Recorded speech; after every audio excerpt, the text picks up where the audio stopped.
నమస్కారం, సాక్షి ఫ్యామిలీకి స్వాగతం. అందరికీ నిద్ర తప్పనిసరిగా అవసరం. అయితే కొందరు నిద్రలో గురక పెడుతూ ఉంటారు. గురక పెడుతూ పడుకుంటే సౌండ్ స్లీప్లో ఉన్నట్టు కాదని, గురక అనారోగ్యానికి సూచనని డాక్టర్లు అంటున్నారు.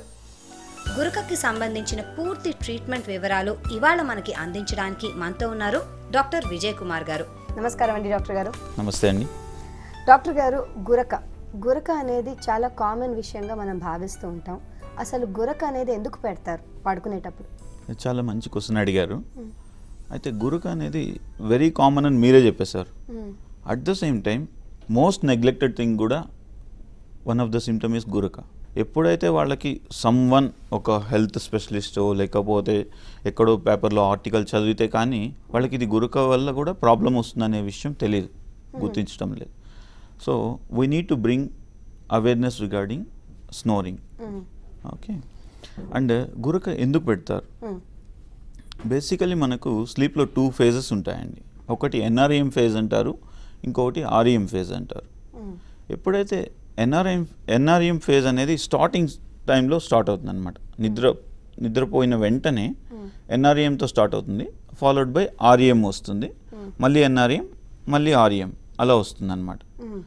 జనరల్గా పబ్లిక్కి అర్థం అవ్వాలంటే అదే పబ్లిక్కి అర్థం అవ్వాలంటే ఆర్ఈఎం అంటే డీప్ స్లీప్ అనేసి అనమాట. In the sense very sound sleep where body will get paralyse almost and it gets relaxation phase, it's get into relaxation phase and total మన మైండ్కి బాడీకి కావాల్సిన ఎనర్జీ అంతా కూడా రీజనరేట్ అయ్యేదంతా కూడా ఈ ఆర్ఈఎం ఫేజ్లో మాత్రమే. అయితే ఈ ఆర్ఈఎం ఫేజ్లో ఏమవుతుందంటే కంప్లీట్ బాడీ రిలాక్స్ అయిపోయినప్పుడు ఇక్కడున్న మజిల్స్ మనకు ఈ థ్రోట్ కండరాలు ఏమవుతాయంటే ప్యారలైజ్ అయిపోతాయి అన్నమాట. ప్యారలైజ్ అయినప్పుడు వాటిలో శక్తి ఉండదు. ఉన్నప్పుడు టంగ్ అనేది వెనక్కి పడిపోతుంది మనం పడుకున్నప్పుడు. ఆ వెనక్కి పడినప్పుడు ఈ అబ్స్ట్రక్షన్ వస్తుంది అనమాట ఇక్కడ. సో అబ్స్ట్రక్షన్ వచ్చినప్పుడు సౌండ్ ప్రొడ్యూస్ చేస్తుంది. That is called snoring. అయితే యావరేజ్ పాపులేషన్ తీసుకున్నామంటే మేల్స్లో 10% ఆఫ్ మెంబర్స్ స్నోరింగ్తో సఫర్ అవుతుంటారు. ఫీమేల్స్లో కొంచెం తక్కువ ఉంటుంది అనమాట. ఆన్ అన్ యావరేజ్ 4% సఫర్ అవుతుంటారు. అయితే ఈ 10%లో ఏమవుతుందంటే ఎప్పుడైతే ఈ టంగ్ వెనక్కి పడిపోతుందో అప్పుడు ఆక్సిజన్ లెవెల్స్ బ్రెయిన్కి వెళ్ళడం తగ్గిపోతుంది. ఎప్పుడైతే oxygen is elixir of life, ఎప్పుడైతే ఆక్సిజన్ లెవెల్స్ తగ్గిపోతాయో బ్రెయిన్ ఎలా ఫీల్ అవుతుందంటే చోకింగ్ సెన్సేషన్కి, ఈ ఒక ఆయాసం వచ్చిన ఫీలింగ్కి, షార్ట్నెస్ ఆఫ్ బ్రెత్ అంటాం కదా, అటువంటి ఫీలింగ్కి బ్రెయిన్ గురయ్యి హార్మోన్స్ అన్నీ రిలీజ్ అవుతాయి బ్లడ్లోకి. ఎప్పుడైతే హార్మోన్స్ ఎక్కువ రిలీజ్ అవుతాయో దానివల్ల షుగర్ లెవెల్స్ ఎక్కువ అవుతాయి, బీపీ ఎక్కువ అవుతుంది, అండ్ హార్ట్ సమ్టైమ్స్ ఫ్యూ పేషెంట్స్లో ఒక 10 seconds పాటు కూడా స్టాప్ అయిపోయే అవకాశం కూడా ఉంది. సో స్నోరింగ్ కెన్ లాస్ట్ స్టేజ్లో it can leads to sudden cardiac arrest also. అయితే ఈ గురక పెట్టడం అనేదండి ఏ వయసు నుంచి అసలు స్టార్ట్ అవుతుంది? మనం చిన్నపిల్లల నుంచి చూస్తూ ఉంటాము, కొంతమంది గురక పెడుతూ ఉంటారు. ఏ వయసు నుంచి అసలు స్టార్ట్ అవుతుంది? అండ్ దీనికి ప్రత్యేకమైన కారణాలు ఏమైనా ఉంటాయా గురకకి? యాక్చువల్గా స్నోరింగ్ చూసామంటే చిన్నపిల్లల్లో ఇప్పుడిప్పుడు ఎక్కువ అవుతున్నది. ఎందుకంటే ఒబిసిటీ చిన్నపిల్లల్లో ఇంక్రీజింగ్ ట్రెండ్లో ఉంది. స్థూలకాయం అంటారు అదనమాట. అది almost 30% of children are suffering from obesity. So obesity is one of the very important factor for snoring. Okay. And ఇంకా అదర్ రిస్క్ ఫ్యాక్టర్స్ చూసామంటే మేల్స్ ఆర్ హైలీ ప్రోన్ అండి. Okay. And males who smoke they are much more prone. And males with short neck ఎప్పుడైతే చిన్నది ఉంటుందో abstraction ఈజీగా అయ్యే అవకాశం ఉంది.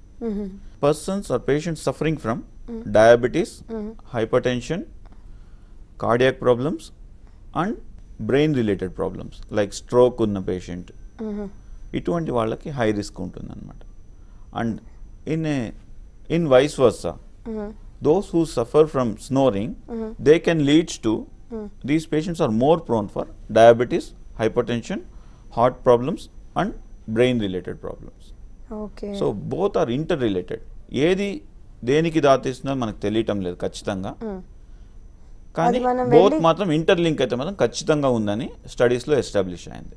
ఓకే, సో గురకకి మన హెల్త్కి చాలా సంబంధం ఉంది, దగ్గర సంబంధం ఉంది. And at the same time ఈ మిగతా ప్రాబ్లమ్స్ అన్నీ కూడా ట్రీట్ చేసుకుంటున్నారు కానీ పేషెంట్స్ ఈ స్నోరింగ్ అనేది నిద్రపోయేదానికి ఒక ట్రీట్మెంట్ తీసుకోవాలన్నా అన్న ఒక నెగ్లిజెన్స్ ఉంది అనమాట టోటల్ సొసైటీలో. గురక పెడతాను, గురక పెట్టడం అని అంటే జనరల్గా ఏం థింక్ చేస్తానంటే వీడు చాలా సౌండ్ స్లీప్గా అని అంటారు. Actually it is wrong, it is opposite. Those who snore they will be having very bad sleep. And symptoms ఎలా ఉంటుందని చూడొచ్చు మనం, అంటే ఎలా ప్రజెంట్ అవుతాడు పేషెంట్ మనకు. ఓకే, అంటే గురక పెట్టకుండా పడుకున్న మనిషి మంచి నిద్రపోతున్నట్టు, మనం గురక పెట్టే మనిషి బాగా నిద్రపోనట్టు. Exactly, you are correct. And at the same time ఈ గురక వచ్చినప్పుడు ఎప్పుడైతే ఆక్సిజన్ బ్రెయిన్కి అందదని అనుకున్నాం కదా, అవునండి, అప్పుడు ఏమవుతుందంటే పేషెంట్ కరెక్ట్గా రిఫ్రెష్ అవ్వరు. స్లీప్లో కరెక్ట్గా ఏదైతే మనం రిలాక్స్ అవుతామో ఆ రిలాక్సేషన్ అటైన్ అవ్వరు అనమాట. ఎప్పుడైతే రిలాక్సేషన్ పొందరో దెన్ డే అంతా కూడా వాళ్ళకి ఎక్స్ట్రీమ్ వీక్నెస్గా, టైర్డ్గా and excessive day time sleep అంటారు. అంటే పగటి పూట నిద్ర ఎక్కువ వస్తుంది అనమాట. అంటే దానికి కారణం ఏంటంటే నైట్ ఎప్పుడైతే స్లీప్ ఉండదో కరెక్ట్గా, డే టైం కూడా అది మేనిఫెస్ట్ అవుతుంది అనమాట. నిద్రపోతే బాగుండు అనేసి తూగులోకి వెళ్ళిపోతారు.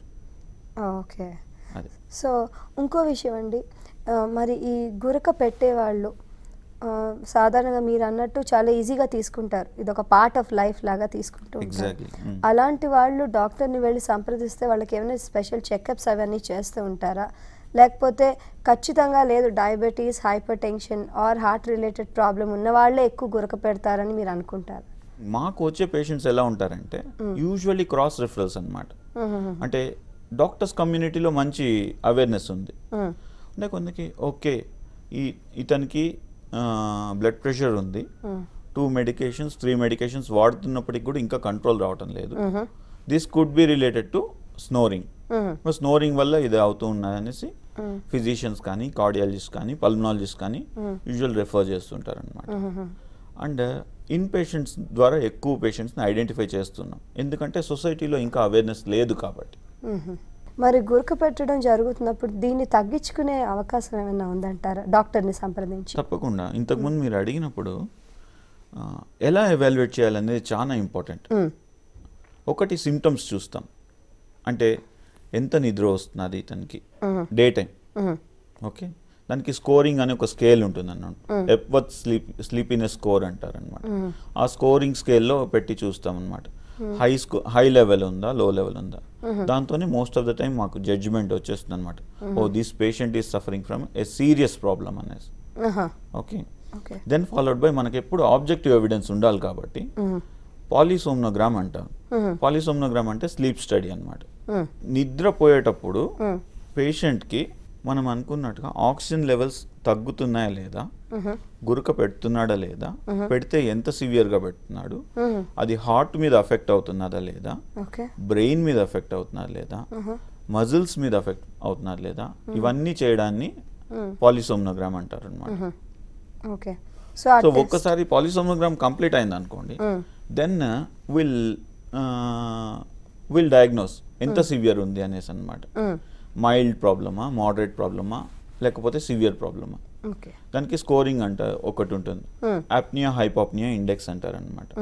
అంటే దాని మీనింగ్ ఏంటంటే ఈ పేషెంట్ నిద్రపోతున్నప్పుడు గంటకి ఎన్నిసార్లు బ్రీతింగ్ తగ్గిస్తున్నాడు లేదా కంప్లీట్గా స్టాప్ చేస్తున్నాడు, దాన్ని ఆప్నియా హైపోప్నియా ఇండెక్స్ అంటారు. ఈ ఆప్నియా హైపోప్నియా ఇండెక్స్ 25 కన్నా ఎక్కువ ఉన్నింది అనుకోండి, then it suggestive of serious problem. And 5 కన్నా తక్కువ ఉన్నింది అనుకోండి, దట్స్ నార్మల్. సో 5 to 25 అంటే ఇట్స్ మైల్డ్ టు మోడరేట్ అనమాట. సో దీన్ని క్లినికల్గా మనం ఇంతకుముందు అనుకున్నట్టుగా ఎప్వర్త్ స్లీపీనెస్ స్కేల్లో చూస్తాం. రెండు పెట్టి కోరిలేట్ చేసి ఇతనికి ఎంత సీరియస్ ప్రాబ్లం ఉంది అని కన్క్లూషన్కి వచ్చి ట్రీట్మెంట్ సజెస్ట్ చేయడం జరుగుతుంది. ఇంకా ట్రీట్మెంట్ ఆస్పెక్ట్కి వస్తే మెయిన్గా అడల్ట్స్లో చెప్తాను. పిల్లలది తర్వాత డిస్కస్ చేయొచ్చు మనం. అడల్ట్స్లో మోస్ట్ ఇంపార్టెంట్ థింగ్ వచ్చి ఓవర్ వెయిట్ కరెక్ట్ చేసుకోవాలండి. అండ్ మోర్ ఇంపార్టెంట్లీ ఏమవుతుందంటే ఎప్పుడైతే ఈ ఆక్సిజన్ వాళ్ళకి నైట్ టైం అందటం లేదో వాళ్ళకి ఆ ఎంతూజియాజం అనేది తగ్గిపోతుంది. అండ్ ఇన్ఫ్యాక్ట్ మెమరీ తగ్గుతుంది, ఈవెన్ లిబిడో సెక్షువల్ ఇంట్రెస్ట్ కూడా తగ్గుతుంది ఎప్పుడైతే ఆక్సిజన్ సరిగా అందలేదంటే. సో వీళ్ళకి ఏం చేస్తామంటే ఆటో సిపాప్ అనేది ఉంటుంది అనమాట.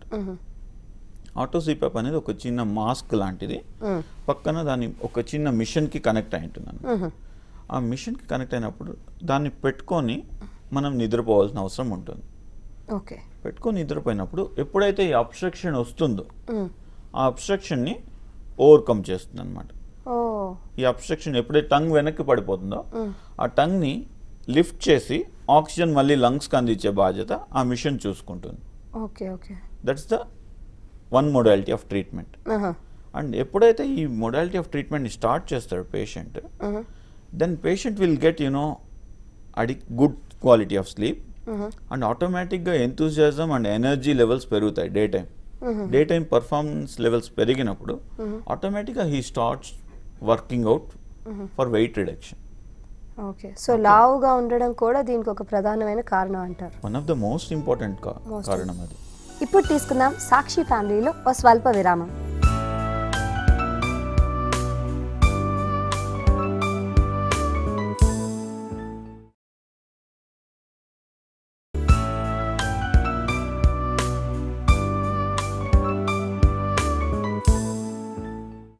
సాక్షి ఫ్యామిలీకి తిరిగి స్వాగతం. చిన్నప్పుడు పిల్లలు జలుబు చేసినప్పుడు లేదా పెద్దవాళ్ళకైనా జలుబు చేసినప్పుడు పిల్లి కూతలు అని అంటూ ఉంటారు, కొంచెం స్నోరింగ్ లాగా వస్తూ ఉంటుంది. దానికి దీనికి తేడా ఏంటి? గురకకి తేడా ఏంటండి? రెండు అయితే మాత్రం ఎగ్జాక్ట్లీ ఆపోజిట్ థింగ్స్. అవునా? ఎలా అండి? స్నోరింగ్ అనేది మనకు ఇక్కడ అబ్స్ట్రక్షన్ వచ్చినప్పుడు ఈ పాయింట్ గొంతు దగ్గర అబ్స్ట్రక్షన్ వచ్చినప్పుడు మనకు వచ్చే సౌండ్ని స్నోరింగ్ అంటాం. ఓకే, వెరాస్ పిల్లి కూతలు అంటున్నారు కదా, దాన్ని వీజింగ్ అంటాం. వీజింగ్ అనేది జనరల్గా ఆస్థమాటిక్స్లో కానివ్వండి, చిన్న పిల్లల్లో వైరల్ ఇన్ఫెక్షన్ వచ్చినప్పుడు బ్రాంకియోలైటిస్ అంటారు. ఈ బ్రాంకియోలైటిస్ వచ్చినప్పుడు కానివ్వండి, జలుబు చేసినప్పుడు బాగా అటువంటి సౌండ్ అనమాట. నేను మిమిక్ చేశాను కదా, అటువంటి దాన్ని పిల్లి కూత అంటారు. It's entirely different thing.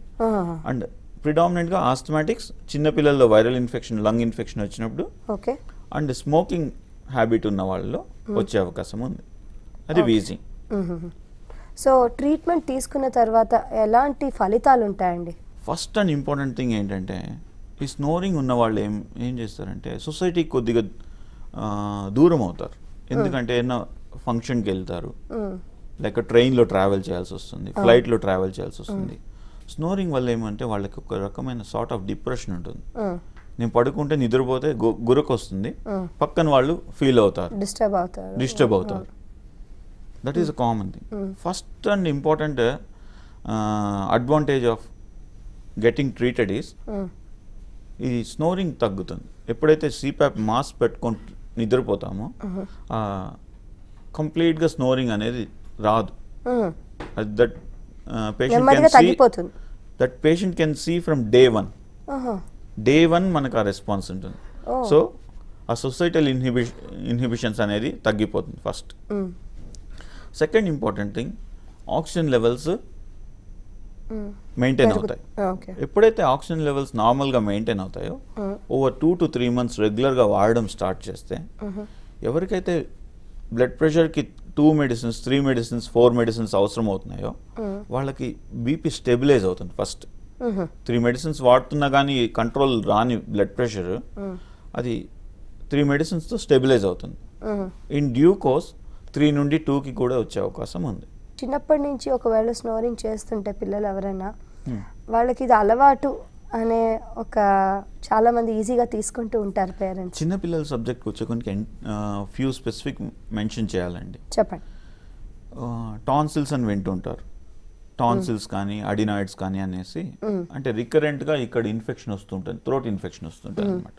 వచ్చినప్పుడు ఏమవుతుందంటే ఆ టాన్సిల్స్ అనేవి లింఫ్ గ్లాండ్స్ అనమాట, అవి ఎన్లార్జ్ అవుతాయి. అండ్ అడినాయిడ్స్ కూడా లింఫ్ గ్లాండ్స్ కొంచెం వాస్తాయి, వాపు వస్తుంది. వాపు వస్తుంది. ఎప్పుడైతే వాపు వస్తుందో again the same thing, oxygen levels మళ్ళీ కరెక్ట్గా అందవు. వీళ్ళకి చిన్నపిల్లల్లో ఏమవుతుందంటే మెమరీ లెవెల్స్ ఈజీగా తగ్గిపోతాయి. ఓకే, రిటైనింగ్ కెపాసిటీ తగ్గుతుంది. తర్వాత స్కూల్లో పర్ఫార్మెన్స్ సిగ్నిఫికెంట్గా తగ్గుతుంది ఇట్లాంటి వాళ్ళకి. అయితే ఒక ఒబిసిటీ కానీ రూల్ అవుట్ చేసుకున్నాం అంటే, ఒబిసిటీ రిలేటెడ్ ప్రాబ్లం కానీ పక్కన పెట్టామంటే, ఎక్స్క్లూజివ్లీ టాన్సిల్స్ కానీ అడినాయిడ్స్ వల్ల కానీ ఈ ప్రాబ్లం వస్తున్నదని డయాగ్నోస్ చేయగలిగినామంటే, దెన్ ఒక్కసారి టాన్సిలెక్టమీ కానీ అడినాయిడెక్టమీ కానీ అనే సర్జరీస్ పర్ఫామ్ చేసిన తర్వాత they will do much better. Doctor గారు, ప్రేక్షకుల్లో కొంతమందికి కొన్ని సందేహాలు ఉన్నాయండి, వాళ్ళు మనకు ఫోన్ చేస్తున్నారు, వాళ్ళతో మాట్లాడతారా? Yeah please. Hello hello hello అండి, నమస్కారం అండి, చెప్పండి. నా పేరు ప్రసాద్ అండి. ప్రసాద్ గారు చెప్పండి. ఎప్పుడైనా మందు తీసుకున్నప్పుడు ఇది వస్తుంది, ఎప్పుడైనా ఆల్కహాల్ తీసుకున్నప్పుడు వస్తుంది, ఆల్కహాల్ ఆ రోజు వస్తుంది స్నోరింగ్, నార్మల్ గా రాదు. విన్నారు కదండి, యా మామూలుగా అయితే రాదుట, కానీ ఆల్కహాల్ తీసుకున్న రోజు వస్తుందంట. దీనికి దానికి సంబంధం ఏమైనా ఉందా? తప్పకుండా. ఆల్కహాల్ ఏం చేస్తుందంటే రెస్పిరేటరీ డిప్రెషన్ కాజ్ చేస్తుందండి. ఓకే. రెస్పిరేటరీ సెంటర్స్లో బ్రెయిన్లో ఏమవుతుందంటే వాటిని కరెక్ట్గా ఫంక్షన్ చేయలేదు ఓకే ఆల్కహాల్ తీసుకున్నప్పుడు. అప్పుడు ఏమవుతుందంటే ఈ స్నోరింగ్ రిలేటెడ్ ఇవి అక్కల్ట్గా ఉన్నట్టు కూడా మేనిఫెస్ట్ అవుతాయి, అంటే దాగి ఉన్న ప్రాబ్లం కూడా మేనిఫెస్ట్ అవుతుంది అనమాట. ఓకే, సో దీన్ని డెఫినెట్గా మనం వెళ్ళి చూపించుకోవాల్సిన అవసరం ఉంది. చూపించుకోవాలి. And these people should never booze. Okay, so ఏంటంటే మనకు తెలియనివి కూడా ఈ స్నోరింగ్ ద్వారా మనం తెలుసుకోవచ్చు అంటారా? మనలో లోపల దాగున్న ఏమన్నా అనారోగ్యాలని కానివ్వండి ఏమన్నా? అంటే ఒక్కొక్కసారి ఏమవుతుందంటే ఈ పాలిసోమ్నోగ్రామ్ అని చెప్పాం కదా, అవునండి. ఆ స్లీప్ స్టడీ చేస్తున్నప్పుడు కొందరు పేషెంట్స్లో హార్ట్ అటాక్ వచ్చే అవకాశం ఉండేది, అది మనకు బయటపడుతుంటుంది. అటువంటి వాళ్ళని మేము చూసి డయాగ్నోస్ చేసి కార్డియాలజిస్ట్కి రెఫర్ చేయడం జరుగుతూ ఉంటుంది. ఓకే అండి, మరో కాలర్ లైన్లో ఉన్నారండి, మాట్లాడదాం. హలో సార్, మొహమ్మద్ అండి. మహమ్మద్ గారు చెప్పండి. నా ప్రశ్న ఏంటంటే, ఒకసారి స్నోరింగ్ స్టార్ట్ అయితే ఎంత కాలం ఉంటుంది? ఓకే, ఒకవేళ దానికి ప్రాబ్లం సాల్వ్ అవ్వాలంటే కంపల్సరీ డాక్టర్ దగ్గర వెళ్ళాలా, లేకుంటే వేరే రెమెడీస్ ఉన్నాయా, అవి ఏమైనా చేయగలమా? మోస్ట్ ఇంపార్టెంట్ థింగ్ ఏంటంటే అండి, వెయిట్ రిడక్షన్ అనేది చాలా important if they are obese. అలా ఒబిసిటీ లేకుండా స్నోరింగ్ వస్తుందంటే మాత్రం ఖచ్చితంగా ఒక స్లీప్ స్పెషలిస్ట్ దగ్గర వెళ్ళి కలవడం అనేది చాలా ఇంపార్టెంట్ అండి. మరి ఈ స్లీప్ స్పెషలిస్ట్ అనే వాళ్ళు మనకి ఎక్కడ అవైలబుల్గా ఉంటారు? అంటే ఈ టర్మినాలజీయే కొత్తగా ఉంది. యాక్చువల్గా దిస్ రిలేటివ్లీ న్యూ బ్రాంచ్ అండి. For the past 1 decade we have sleep specialist available in India. And for the past 3-4 years ఒక ఆథరైజ్డ్ స్లీప్ మెడిసిన్ ప్రోగ్రామ్ అనేది ఇండియాలో స్టార్ట్ అయింది. Even in west when we see in US ఒక 10 years గానే ఈ branch అనేది ఉందన్నమాట. So I think ఫ్యూచర్లో మనకి స్లీప్ స్పెషలిస్ట్ ఎక్కువ వస్తారు, and one of them is me. మనం ఇవాళ స్నోరింగ్ గురించి మాట్లాడుతున్నాం కాబట్టి ఈ స్నోరింగ్ యొక్క ఖర్చు ఎలా ఉంటుంది, దీనికి మెడిసిన్ అనేది ఎలా ఉంటుందండి? మెడికల్ మేనేజ్మెంట్ వస్తే మనం ఆల్రెడీ డిస్కస్ చేసినట్టుగా ఒక సిపాప్ మిషన్ అనేది యూజ్ చేయాల్సిన అవసరం ఉంటుంది. ఓకే. కామన్ క్వశ్చన్స్ ఏం అడుగుతుంటారంటే పేషెంట్స్ ఎంతకాలం యూజ్ చేయాలి అనేసి ఒకటి. ఓకే. యూజువల్గా if they can reduce their weight by at least 10%, example 90 kgs ఉన్నారు, ఒక 9 kgs తగ్గించుకోగలిగారు అనుకోండి, over a period of 6 months to 1 year, then by the end of 1 year they may not need this mission help for sleeping. Okay, that's one thing. Okay. And cost వచ్చారంటే this mission will be roughly costing around 50,000 అండి in the market. And ఎవాల్యుయేషన్కి డయాగ్నోస్కి ఒక 10,000 అప్రాక్సిమేట్గా cost ఉండొచ్చు. Okay, so మొత్తం 60,000 అని అనుకోవచ్చు అప్రాక్సిమేట్గా 60,000 అనుకోవచ్చు. సో డాక్టర్ గారు, ఇవాళ మేము తెలుసుకున్నది ఏంటంటే గురకొస్తుందంటే అది చాలా సాధారణం అని మనం వదిలేకుండా దాని గురించి గ్రహించి మనం డాక్టర్ గారి దగ్గరికి వెళ్ళి సంప్రదించాలి. ఎందుకంటే దానికి రిలేటెడ్ హెల్త్ ప్రాబ్లమ్స్ ఏమైనా మనం కనుక్కోవచ్చు అని చాలా మంచి విషయం చెప్పారండి. Thank you very much for coming to Sakshi family. ధన్యవాదాలు. Thank you so much.